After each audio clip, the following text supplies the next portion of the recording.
Hello, everybody. We are live from the Connecting Nature Enterprise platform on all parts and sides of the globe. Nadina over in her side of the world and me here in Little Old Ireland. We're going to give you all a few minutes to join, log in, get settled. And while we're doing that, I'll give you a little spiel on who I am. Not that that really matters, but my name is Kieran Farrell. I work for Horizon NUA, and part of my role involves managing the Connecting Nature Enterprise platform, which is what we were on today.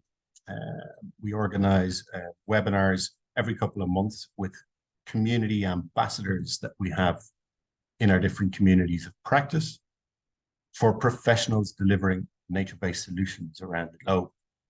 And today we're privileged again to have Nadina Gal, who is the community ambassador on our smart tech community of practice. As well as that, Nadina is soon to publish a book coming out now on June 18th, I believe. It is called The Nature of Our Cities, and it will be available on Amazon for Canada and the US, and we're soon to hear about where else. And I'm sure Nadina can give us the lowdown on that in a second. A few housekeeping rules while the last of us join here. This has been a hugely subscribed webinar so far with 250 people registering. So we're expecting a flurry of questions, which brings me to the Q&A section of Zoom. So please put your questions you have in there. There will be 20 minutes at the end of the webinar where we will go through your questions and open the floor. There is also a chat, which, fingers crossed, I hope I have now enabled correctly. You're all very welcome and encouraged to please say hello in there, tell us where you're from, why you're joining. Questions go in the other side. We are recording this, and so the recording will be shared for any colleagues or that who might want to have a listen in afterwards. We'll share that out next week with a few of the key takeaways. And I'm very pleased to say Ash has just joined us on screen now as well. I think there was a couple of issues with Zoom links, but hey, isn't there always with these things? So that's enough from me. Without further ado, I'm actually really excited about this one. I had a chat with Ash and Nadina during the week, and yeah, this is going to be fascinating. So I'll turn myself off and I'll let Nadina take over and do the rest. Thank you. Brilliant timing. Thank you, Kieran. Thank you so much for that lovely introduction, and welcome to all of you. Welcome to Nature Meets Numbers, revealing the Singapore Biodiversity Accounting Metric, which we are going to dive in today with our guest, Ash Welch. But before then, let me just quickly introduce myself to those of you that don't know me. I'm Nadina, and I'm your host for today's webinar. I'm an ecological engineer, and I've dedicated my career to bridging the gap between nature conservation and urban development through an unlikely ally to nature, which I believe to be technology, something that I call the Internet of Nature. And I've been fortunate to be able to share my perspective on a number of different global platforms, including my own Internet of Nature podcast, on which today's speaker, Ash, was actually one of the inaugural guests. I believe it was season 1, episode 4. So way back in the day, because we're now producing our 6th season. I wear a couple of different hats. I'm also the Smart Tech Community Ambassador at the Connecting Nature Enterprise platform, where we're really shaping the future of nature-based solutions. So great that all of you could join us here. We encourage you all, for those of you that haven't, to sign up to the Connecting Nature Enterprise platform so you can connect both online and offline with like-minded individuals and really stay at the forefront of this new and emerging field. So without further ado, in this webinar, we are going to explore a new groundbreaking tool called the Singapore Biodiversity Accounting Metric with a biodiversity expert from AECOM, Ash Welch. This tool acts really as a biodiversity calculator where it looks at quantifying the impact of development projects on local nature, and it hopefully encourages practices that prioritize nature conservation. So we're going to delve into its practical applications, its real-world uses, potential challenges, and opportunities also for implementing this tool in various other areas of the world, including Europe, where I'm assuming most of you are based, although we do really have, I see Diane coming in, hello from Florida. As I'm about to say, we do attract quite an international crowd to a lot of these webinars. So really appreciate you from joining us across all different time zones around the world. As Kieran mentioned, but I'll just, for good housekeeping, mention it again. Throughout the webinar, please feel free to drop your questions into that Q&A box, and we are going to do our very, very best to get them towards the end of the webinar. Just to give you a little bit of an overview of what's going to happen, I'm quickly going to introduce Ash. Then Ash and I are going to get into our interview style portion of this webinar. So we might have a slide here or two to help as a visual aid, but really Ash and I are going to have a conversation about the Singapore Biodiversity Accounting Metric. And then we're going to dive into a Q&A session, which will be your opportunity to ask Ash any questions that you might have about anything that we've discussed or beyond. So it is an absolute pleasure to introduce Ash. Ash is a dedicated ecologist with a passion for biodiversity and nature restoration. He is currently serving as the biodiversity lead for AECOM Singapore, where he's now based, originally from the UK.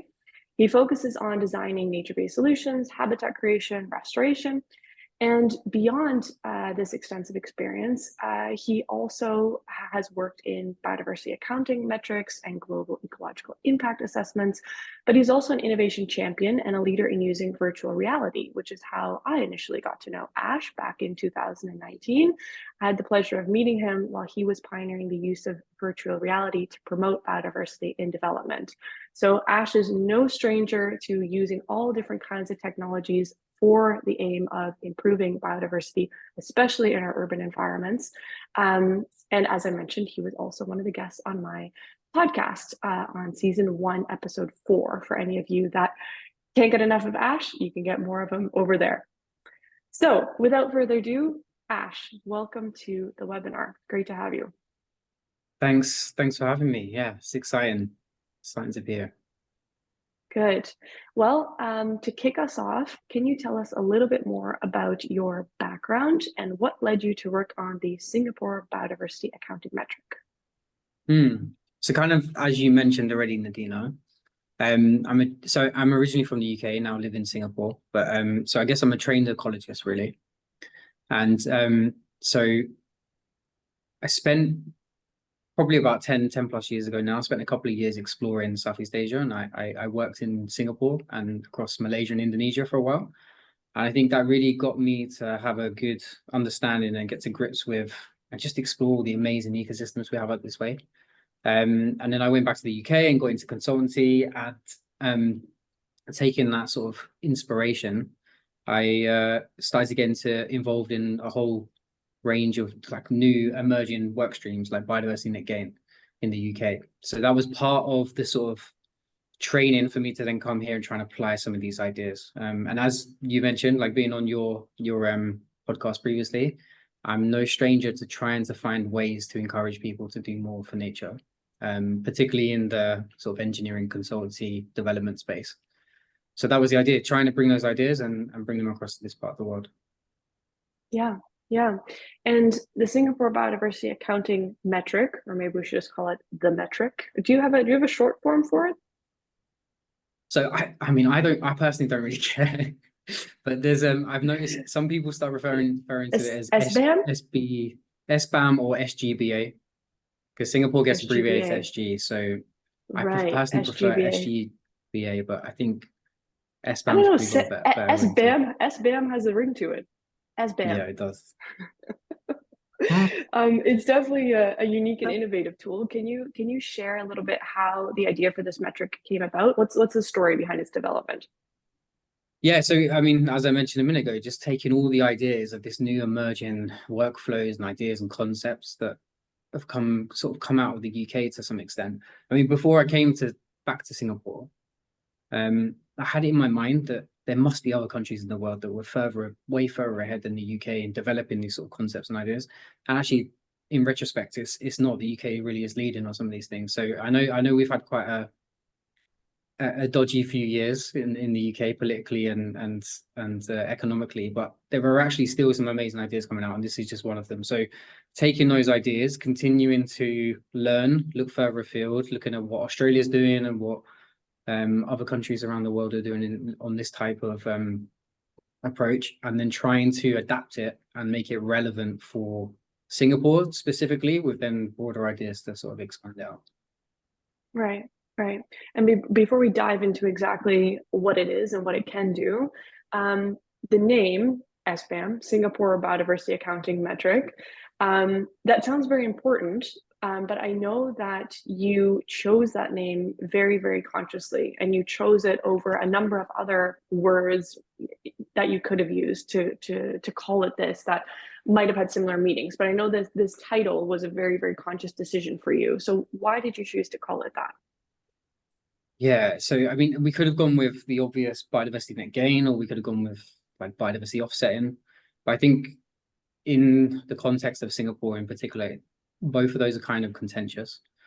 So to put it into perspective, Singapore is, for those who don't really know Singapore, it's a tiny city state. And whilst I say that, it's still got an unbelievable amount of nature still within the city. So there's like huge areas of tropical rainforest, and there's mangrove forests and so on. So I think it's about 49 kilometers wide, and it's about half the size of London, maybe even smaller than that. So it's a really small area, and the government has lofty ambitions to increase the population and develop and all of these things. And because of the pressures and the uniqueness of the country, it's sort of inevitable that development is going to continue to encroach and deforest. And so we were kind of concerned. I was personally kind of concerned if we went down the direction of calling it biodiversity net gain or biodiversity offsetting. Well, firstly, realistically, not every development in Singapore is feasibly going to be able to achieve a net gain. So, but can we continue to use this approach to improve from the current status quo, which currently, isn't achieving no net loss, let alone net gain? And then the second aspect is, if you consider offsetting, well, where are you going to offset to? And then you get into all these sort of like political conversations around, could we do it in Indonesia or Malaysia, in neighboring countries? But then there's security risks with those. So yeah, to keep it simple, biodiversity accounting is a simple thing to be sensitive and to encourage better actions than what we currently have.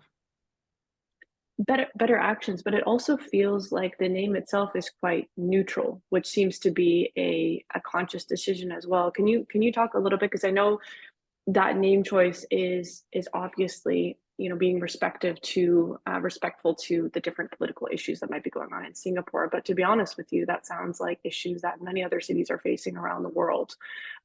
So do you feel like that kind of neutral approach to this subject matter, to biodiversity accounting, is the way to go, rather than talking about net gain from the get-go?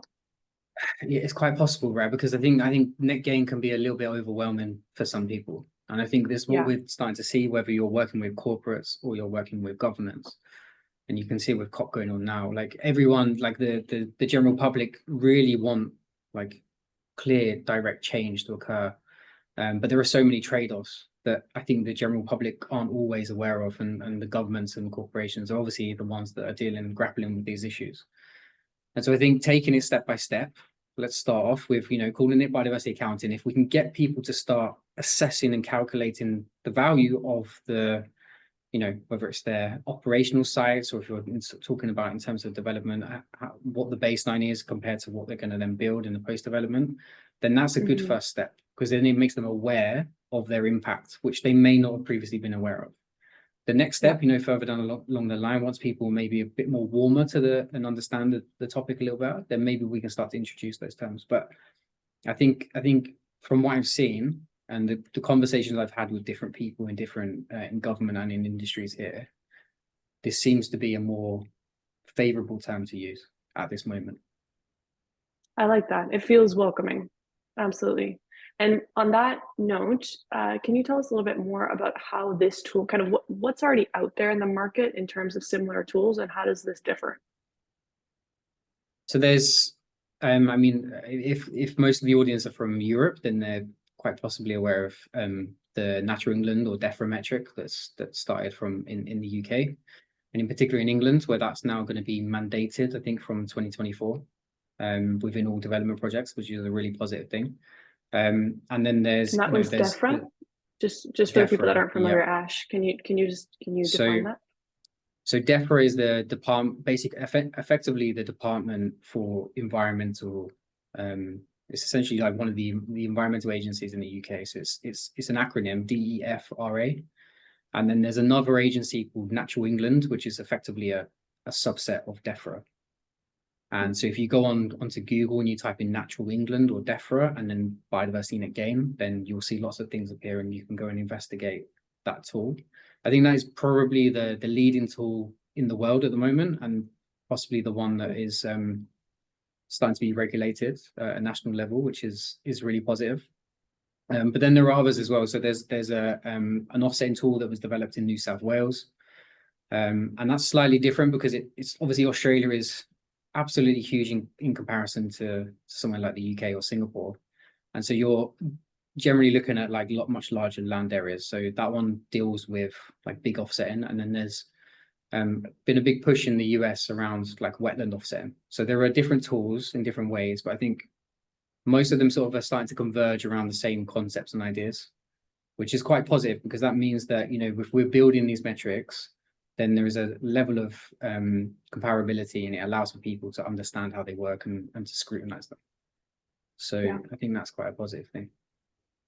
Yeah, for sure. Have you noticed any, before we kind of dive into how you see this being used in Europe and beyond, have you, since coming out with the Singapore Biodiversity Accounting Metric, have you noticed any pushback?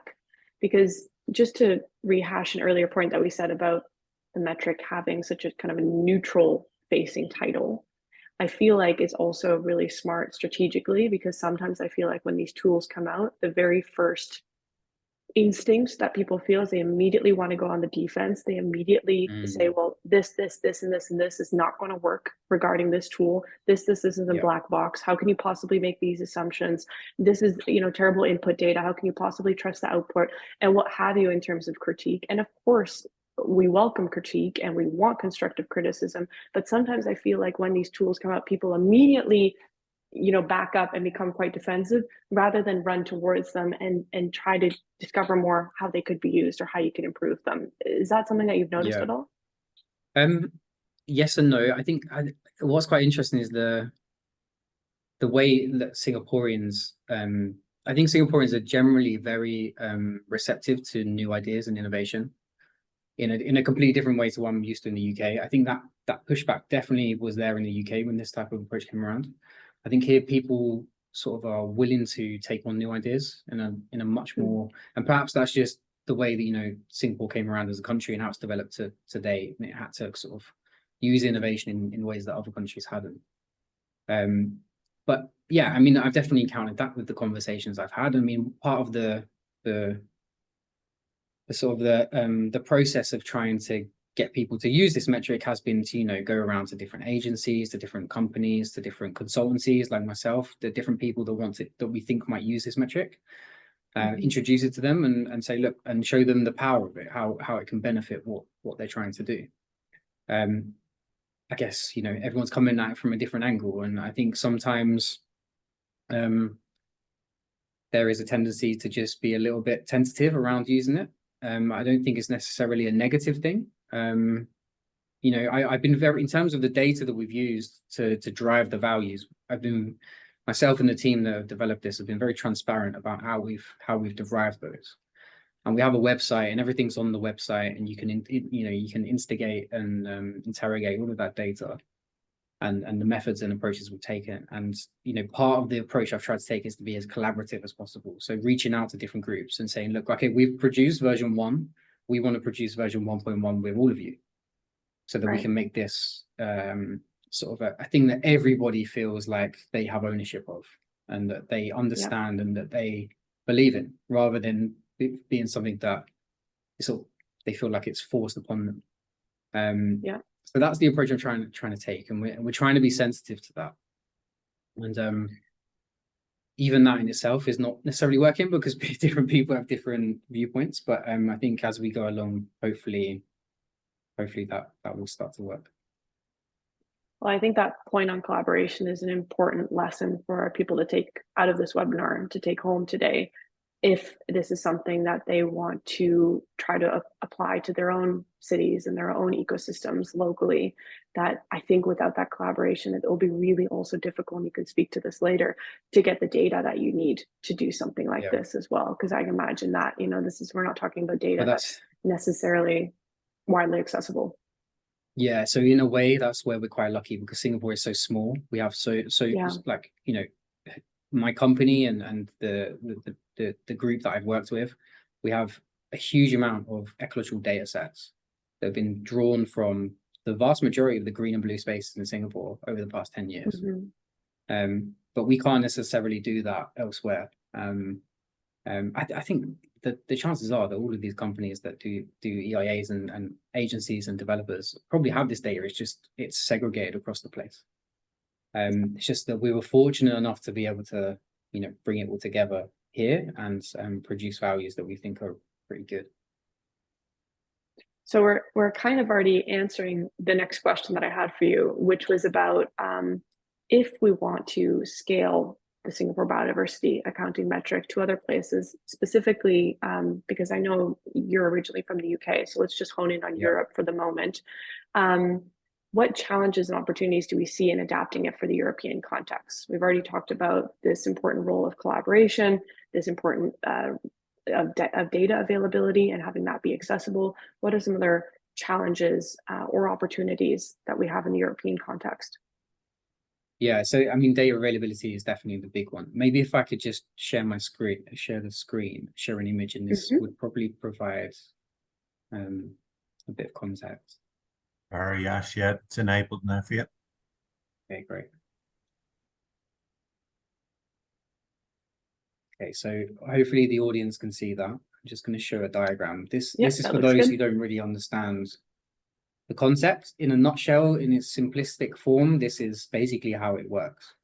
And, basically what we have is a baseline site and a post-development site, and we boil down those into values, and then we compare and contrast. And you can see we get like this unitary figure. But effectively, in order to get the values for baseline and post-development, we need to consider a couple of things. So one is what we refer to as distinctiveness, which are like broad averages of how the biodiversity value that a broad habitat type provides. So it could be a tropical rainforest compared to a mangrove to be quite different. And then you have something called ecosystem condition, which is a big term that everybody's starting to use now. And if you're into TNFD and all of these things, they use this term as well. And effectively, this is the relative, how relatively good the habitat is compared to other habitat types. And some people like to think of this as like ecosystem health. So it's comprised of three different things: composition, so species; structure, so that could be structural diversity or ecological connectivity through the landscape; and then function, which is sometimes referred to as ecosystem services. So hopefully that gives a bit of context. I mean, so what I'm sort of mean by discussing that is that when it comes to data availability, you need to ensure that some of this data is available for you to infer those values, particularly around distinctiveness. Because if you don't have that, it makes it very hard to then like make decent valuations that are accurate enough to be able to do what we need it to do. You can use proxies, but ideally you want proper data backing that up.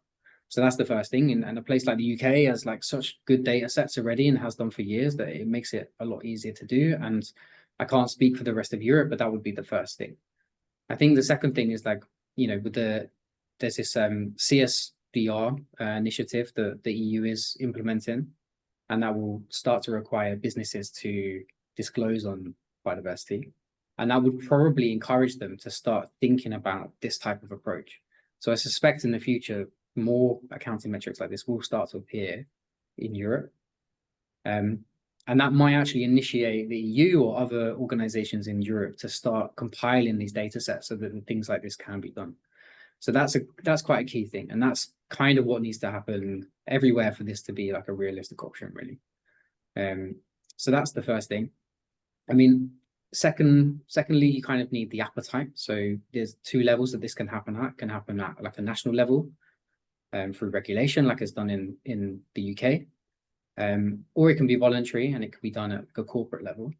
And I think you need possibly like at least one of those two things happening within a region for this to be an effective mechanism. So if you have those two things, and you have that, actually building the tools and understanding how to do it isn't that difficult. You just need a really good understanding of the ecosystem dynamics. And another thing you need to consider as well is all about incentives and disincentives. So the metric doesn't just work in terms of the values to habitats, but it tries to provide the right incentives to make the right actions.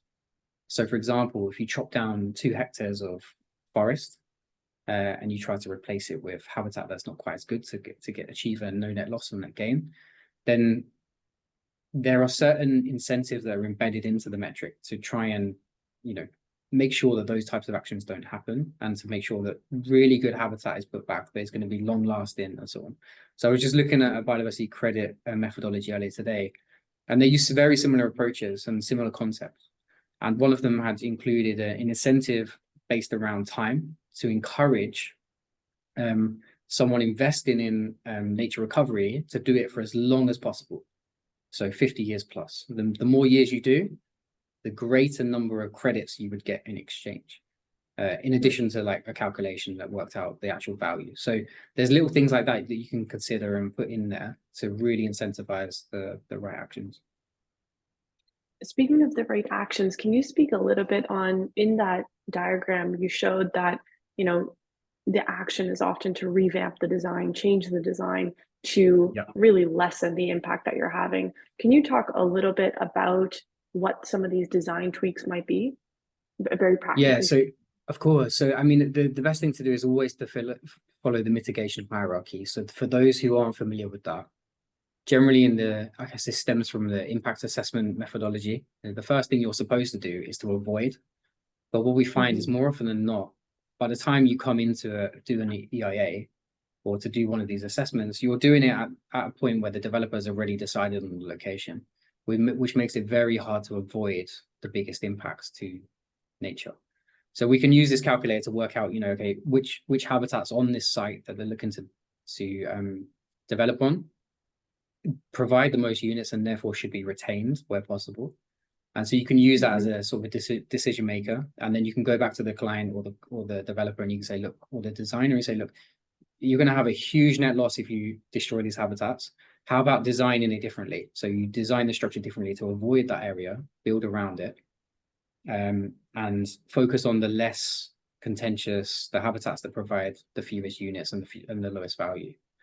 So that would be the first step. And then as you go down the mitigation hierarchy, it's minimize and then eventually get to enhance. And then the last one is like compensate and offset. So offsetting should always be a last resort. And that's when you do it somewhere else. So you destroy something in one location and you try and offset it somewhere else. So that should always be a last resort, because you have to factor in the temporal loss in biodiversity as well, because habitats take a long time to grow.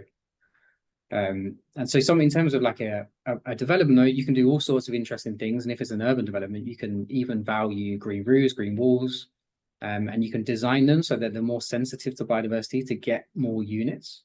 And so you're sort of incentivized to make these actions in your design as well. And then that brings it round into, you could potentially have really nice biophilic benefits to the people using those buildings and so on. So there's a whole host of things you can do, and effectively it tries to incentivize that type of action. That I think is one of the most exciting parts about this, because really what you have is something very, very concrete, this unit loss that you're discussing here, to be able to go back to the drawing board early in a project's development. And I think that's stemming from the urban forestry world, and that I think a lot of urban ecologists and urban foresters can relate to, is you are always the very, very last person that's invited to the table, often when the construction might have already been completed.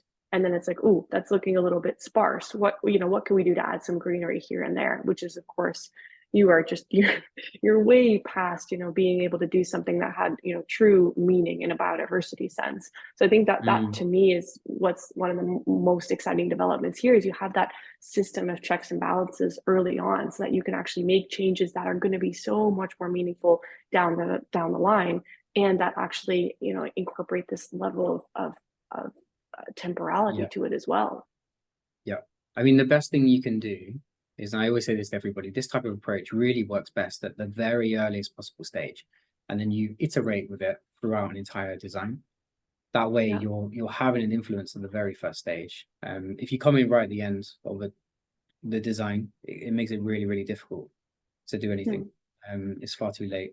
Ideally, what we'd love is, even at the investment stage, when investors are considering infrastructure projects, can they look at a very high level, perhaps using some of these really high level global data sets like IBAT and so on? Can they use those to understand the risks of developing in the wrong location? And then if they do that, then this fluidly really links really nicely together. But I think we're way away from that yet. Do you think it's welcoming to developers as it's currently set up? Or do you think developers are going to look at this and be like, oh, another thing I have to wiggle my way through? Not quite. I mean, so from my experience in the UK, even before this was this type of approach was mandated, I saw a real change in the mindset of people that previously either couldn't care less about biodiversity or just didn't understand it. And so, before, when you would do an EIA, you would go through the process and you'd maybe get some bird boxes in exchange for some habitat loss, or some, you maybe create a little bit of habitat for bats, or like some sort of like endangered species. But it just wasn't considered in a sort of a sustainable way, like what's good for the development. And I think this actually starts to get them to think about, oh, actually, nature is actually pretty good for lots of things. And I know I don't necessarily go into ecosystem services in this accounting talk, but it does initiate that sort of conversation and dialogue around why are these habitats better than these habitats. Sure. And it starts to give people an understanding that they previously didn't happen. So even before it's mandated in the UK, I was working on numerous projects where this approach, because you value the habitats and turn it into a unit form, they can suddenly understand the significant loss or gain they're having on biodiversity in a very simple numerical form, which I know lots of people don't like, because it's some people say it's too simple, and but it really does work with people that aren't ecologists, aren't environmentalists. It allows them to understand it in a different way. And that mindset change, and I was having people coming to me saying, oh look, we need to achieve the no net less or the net gain, so can you go back to the design? And then prior to that, the environment, I would say the environment and nature in particular, sort of considered a burden, sort of in the way of development. Whereas this process sort of shifted that mindset into getting them to understand that it's actually for the development's benefit. Right. Yeah, that's a huge mind shift change. I want to ask you about a specific example of that you've come across. But before I do that, just a quick note to our participants that we've got another 5-8 minutes of our chat with Ash, and then we're going to go into our Q&A. So just a reminder to drop any questions that you have into the Q&A box, and then we will be able to get to those during our Q&A section. Right, so Ash, can you so speaking a little bit about this mind shift change, can you share a specific example of how this metric was used, and how it's actually enhancing nature throughout development? Yeah, so I mean, I'm working on one at the moment in Singapore. I can't disclose what it is, unfortunately. Maybe next year, once it's all published, you'll be able to see it. But that in itself has shifted mindsets. I mean, the actual development itself is trying to be a fairly sustainable design. And they, very early on, we showed them the approach, and they decided that they wanted to try and attempt to become, biodiversity positive, or at least have a biodiversity positive impact through their development. And in all the EIAs and all of the other bits of work I've done in Singapore in the past, this sort of approach hadn't been used, and you are really trying to scrape for really good bits of mitigation at the time, and it gets encroached away until you're left with like very small bits of mitigation, habitat provision, and so on, that came from big areas that have been deforested and stuff like that. So this really shifted that opinion.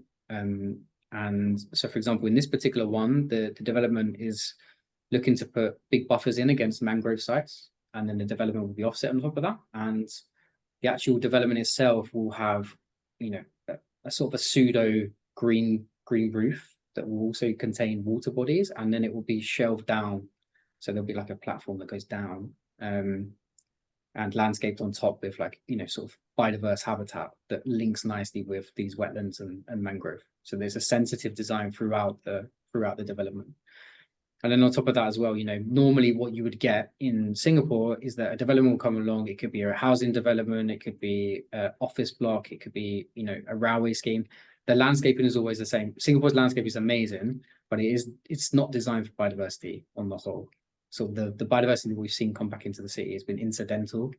I don't think it's been too deliberate. So there's still a lot to do in terms of changing the way that those landscaped areas are managed.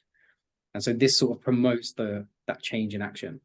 And so we've kind of, rather than have your typical, you know, ornamental bushes that look really nice and have lots of flowers and stuff, we have a bit of that, but we also bring in along roads and around the development more naturalized habitats that provide more for biodiversity. So that's the real sort of change that I'm talking about. And that's come from them firstly understanding the numerical form and giving us a bit of license to say, you know, go and do what's good and is going to get us this good score. Yeah. And so, yeah, that's kind of where it's come from. And then that gives us license to work with landscape architects and engineers and actually have a real influence in the design. Yeah, I think it comes back to this point of, you know, what are you incentivizing for? And if we're incentivizing for biodiversity, I think that's a whole other discussion I'd love to have with you at one point. You know, when we incentivize for biodiversity, what do we gain and what do we perhaps leave out of that? So on that note, just shorter because we're running out of time here. Social impact, that's a huge thing that people immediately jump to when they see something like this as lacking in a lot of these tools. So can you speak a little bit in terms of how can we potentially consider social impact? Why was it left out originally? Speak a little bit to that. Yeah, I mean, social impact, it's not something that has been done much in Singapore to date. And I think it's really important. What's really interesting is like a lot of nature-based solution design gets done in Singapore. And for example, I've worked on a mangrove restoration that's going to be turned into a nature park. And all of that has been about recreation and social use. So it's not just about biodiversity, but the whole social aspect isn't quantified and pushed into an impact assessment, unfortunately. So that would be the next logical step, would be to do that. And I think there's lots of amazing examples where Singapore really does consider the social aspect of developing, in particular, nature parks and nature-based solutions. With something like the accounting metric, there's still quite a long way to go. And I think the next logical step for me is to bridge in like several sort of components or modules to this. So you have here like the initial module, which is all about, you know, understanding the value of the habitats for biodiversity. Then I ideally want to introduce a module that is able to model ecological connectivity. And then potentially we're going to also bring in another module around social impact. And potentially stuff like, you know, natural capital counting long term as well. And effectively by doing that, I sort of my long-term plan is ideally to produce something like an index where you have a variety of different modules that build up into an overarching score, which sort of give you a more holistic view of how you're developing nature-based solutions and habitat for a range of different things. So that's kind of where I'd like to take it. But we've still got quite a bit of work to do together. And when you reflect back on the journey so far, Ash, what would you say is the proudest accomplishment of your work so far? This is going to sound super geeky, but the key thing, so when I come over, this is one of my ambitions, was to start creating this tool. As soon as I come over, I knew that I wanted to do this. And I knew that I didn't want to bring my Western mindset and try and impose on, you know, Singaporeans and Southeast Asians on how this could be done. I really wanted to understand from the cultural perspective and political perspective how this could work. because it is quite different. You know, as a generalization, like in the UK, like hedgerows are a huge cultural component of the landscape, and even other countries in Europe don't see them in the same way. And the same goes here in Singapore. There are certain cultural aspects of the habitat and land use which do not follow through into neighboring countries either. And so understanding that is really key. And I think the key one is understanding the difference in the ecological dynamics between temperate habitats, which I'm so used to, having been from the UK, where things grow only halfway, you know, 6 to 9 months of the year, and how soil has a real different dynamic in that part of the world compared to this part of the world. Things here just grow so much quicker. And so when you're looking at restoration, there's huge potential to actually, you know, restore things much more quickly. But so understanding all of those dynamics, and sort of trying to get away from everything I've learned and been taught around ecosystem restoration in temperate regions, and trying to fully understand tropical ecosystems, I think was really probably the thing I'm most proud of. And I think from this, you know, if we are then to apply this approach or any other approach to a different biome around the world, I'll be a lot more sensitive to the potential differences that we could encounter. Yeah, I think that's a beautiful place to end it. Also, I have, you know, 6 more questions I wanted to ask you, but I want to make sure we leave enough room here for the Q&A for our lovely participants that have spent time to be here with us today. I want to make sure we can get to their questions. But thank you very much, Ash. This has been extremely informative so far. So I encourage you to take a sip of water if you have one, and then we are going to jump into the Q&As here. One of the very first questions that came through was one from John Yip. And John asks, out of curiosity, are you aware of the City Biodiversity Index, also developed in Singapore? And if so, did it inform the development of the Singapore Biodiversity Accounting Metric at all? Yeah, so I am aware of it. So for context, that particular index, what it does is it looks at a range of different metrics, and it assesses all of them and then tells you how roughly, you know, approximately how good your city is for biodiversity. And so it's really done at a city level. So, you know, you would score all of Singapore, you would score all of London, you would score all of New York or Tokyo or so on. And so it's much broader, and it takes more of a basket of metrics approach, where you might, you know, you'll take a couple of like a handful of different taxa groups that you might look at. So you might look at migratory birds, you might look at you know, reptiles, you might look at, you know, whatever it might be, and then you calculate the scores for all of those, and then you get your index. So it's a slightly different approach. It's definitely something I'm aware of and I've looked into. I don't think it works for the context of what I'm trying to develop this accounting tool for, which is working on development projects and then also with private businesses to assess their impacts across operational sites. It's a different approach. It works for, you know, the city context, but I don't think it works for the sort of more specific detailed assessments that we need. Good to know, different scales. There's a couple of questions that came through from Carly and Hannah and a couple of anonymous attendees that asked their question as well.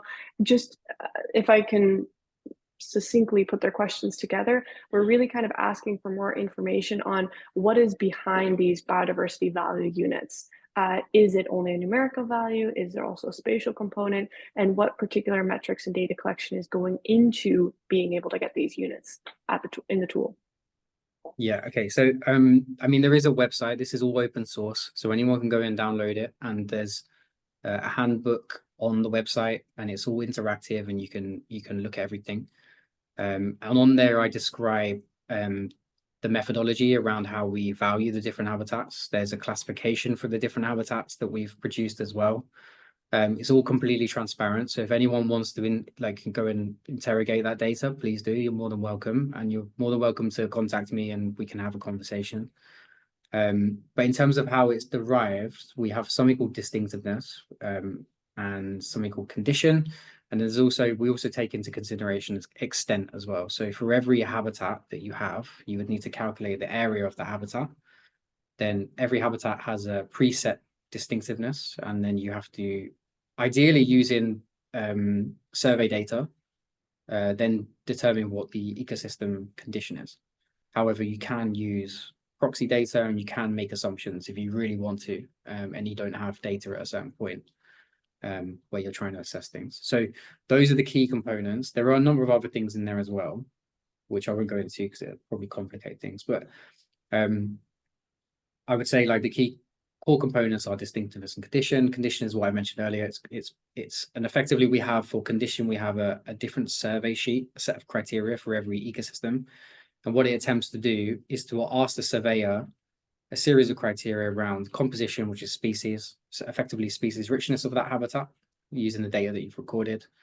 Structure, so if you've got forest, are there several structural layers within the forest, distinct layers? Do you have a canopy layer? Do you have an understory layer? Do you have a ground layer?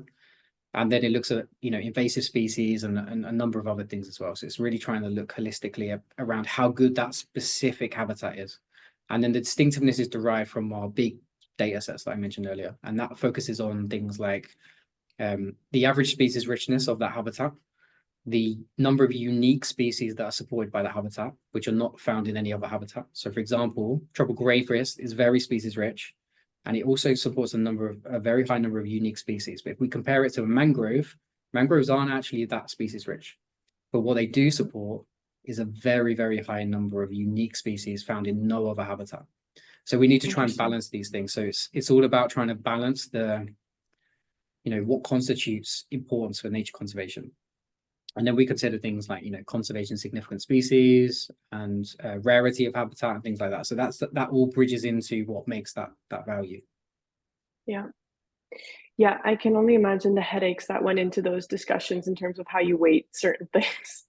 Not easy.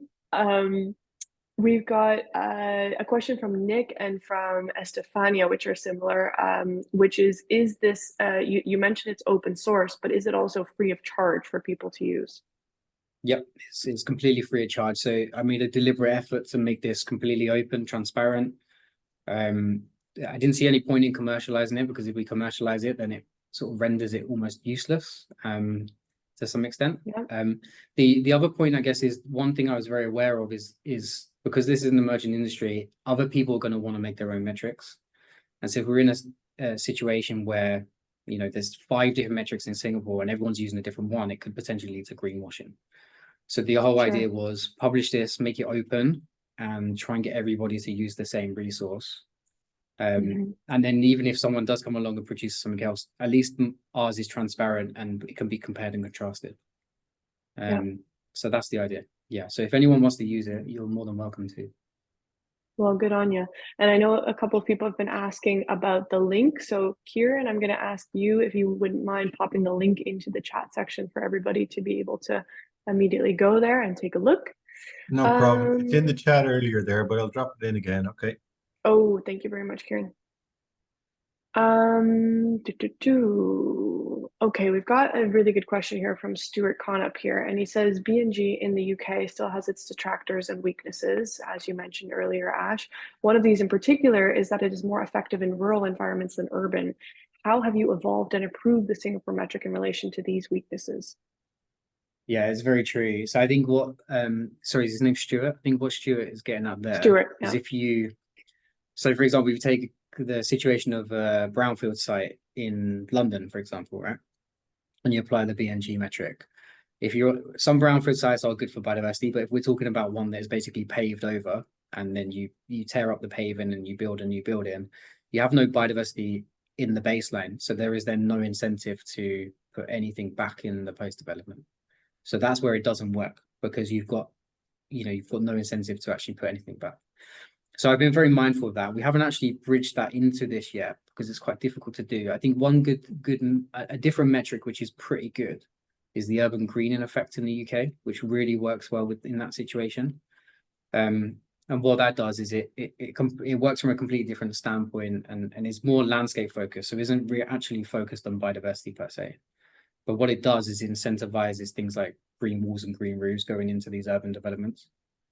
And it works slightly differently. It works in like a grid structure. I've heard, and I've just found out there's a similar metric being used in some of the cities in Australia.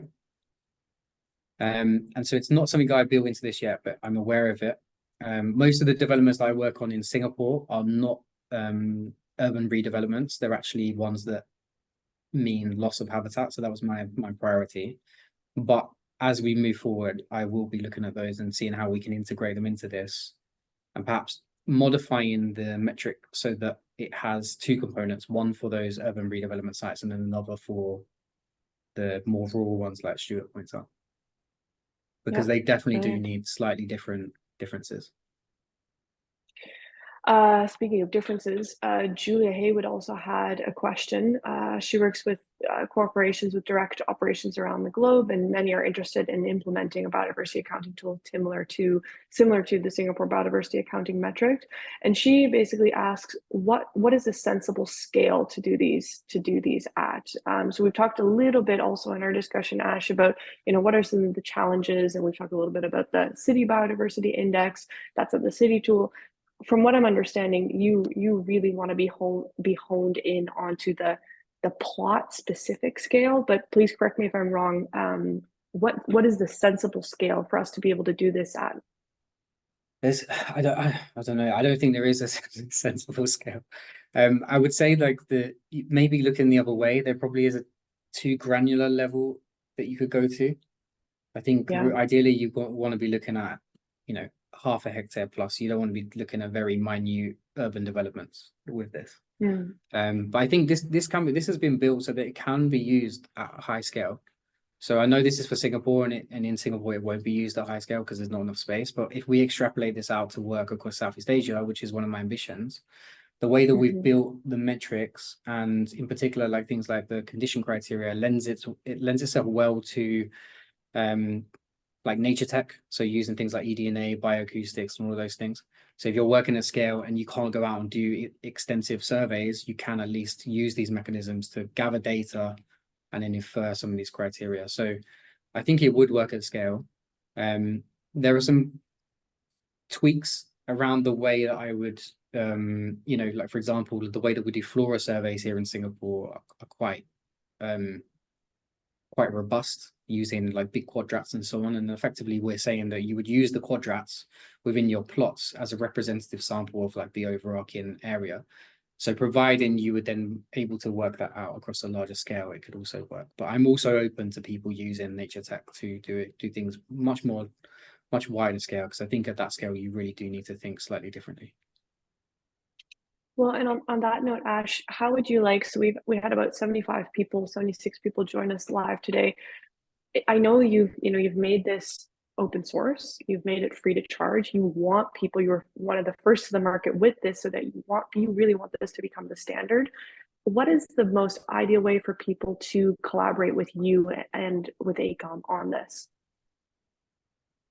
It's just to get in touch. If you're interested, please do express interest. If you've got ideas or there are aspects in you, go and look at the metric and there's things that you're not happy about or you don't really understand, please do contact me. I mean, I'm always open to criticism because I feel like it's the best way to improve things, and that I really want to make this as robust as possible. So I don't shy away from that. I sort of welcome it. But yeah, as I mentioned earlier, especially people based in Singapore, in Southeast Asia, I really do want to collaborate, and I want to make a version 2 and a version 3, and I want people to be part of that process. And if I get enough interest, there will be like a sort of a working group and consultation that I'd like to develop going forward. But we need to make sure that we've got like a decent sized group before we do that. And still early days, and we're still getting project examples underway here in Singapore. And once they're published and we've got some more concrete examples, I think that will encourage more people to come along and collaborate. But yeah. And what's the best way to get in touch with you, Ash? I know you are Ash Welch on LinkedIn and active on LinkedIn. Yep. Is there an email address you want to share with people? Yeah, so you can feel free to drop me an email on my work address, which is ashley.welch@aecom.com. If you go onto the web link that I think Kieran has shared, there is actually a contact link on there, and you're able to just contact me via that as well. Brilliant. And then one of the questions that I had in my list to ask you and I wasn't able to get to earlier that I would love, and I think it's kind of perfect to end this webinar today on, and that is, what is your message to the next generation of up and coming ecologists and landscape architects that are going to take this further? What is your message to them? So the key one I'm kind of concerned by at the moment is especially with the development of biodiversity credits and all of these new methodologies, is there's a lot of interest from people in finance industry, people in corporate industries, which don't really have a great back-in on understanding of ecology. As I mentioned earlier, the most important thing that I learned coming here is understanding how diverse and different each nation will be in terms, and each biome will be in terms of its biodiversity, but also its culture and its politics. So having that awareness, especially in terms of the ecology, is so important. So ecologists coming through, I would say, get an understand how these finance people work, because that's where all the investment is going to come from. And I am a little bit concerned that we don't have a big enough representation of ecologists within that discussion at the moment. So that would be my number one piece of advice. I remember back when I was in school for my undergrad in ecology, you know, you don't get any lessons on economics, finance, business, you know, you don't get any of that. And I think that that really is the future. And if we want to continue bridging these two worlds between nature conservation and urban development, being able to even just speak the same language and understand on both sides of the aisle, I think is going to be absolutely key. So I think that's a great message looking forward. Yeah, I definitely agree. It's even hard for me. I struggle with the financial stuff myself, but I'm trying to get there, because I see that it's how important it's going to be. Yeah, absolutely. Well, Ash, on that note, I am going to hand back the reins to Kieran to close us off. But I know I speak for everybody here that was online and for the people that are going to be looking at this recording later. This is extremely not only informative, but also very, very inspiring. And I know I'm so excited that this now exists in the world, because I think this was sorely lacking, and I can't wait to see where you take it. So congrats to you and your team for putting this out in the world. And thank you for all that you do. Thank you. And thanks for having me as well. And thank you everyone who's joined today. Thanks, Ash, and thanks, Nadina, as well as all of our attendees. I won't keep people too much longer. As I said, we have recorded this and we will be sharing it out on the Connecting Nature Enterprise platform early next week. What I'll do as well is we email it out to everybody that registered for the event, whether they got to attend today or not. In that, we'll include Ash's email address, his mobile number, and his home address. If anyone wants to call into him next time you're in Singapore. No, but look, I think a massive hats off to Ash for that. I'm blown away and delighted to hear that it's open source, free of charge, and for Ash and an organization like AECOM to do that, it's really moving in the right direction for how we need to tackle these crises before us. And look, this is what the Connecting Nature platform is all about. It's cross-pollination of these ideas and solutions. It's ecologists working with accountants, working with economists, and across all these different sectors. So do please check out Connecting Nature platform if you have a chance. And look, that's about it. Tune in after Christmas in the new year. We will have another series of webinars. It's just another reason to join the platform. Nadina, Ash, and everybody else, thank you so much. We'll have it up on the platform next week. Have a great weekend, Thanks, everybody. Thanks, Kieran. Bye, everyone. Thank you. Bye now. Bye.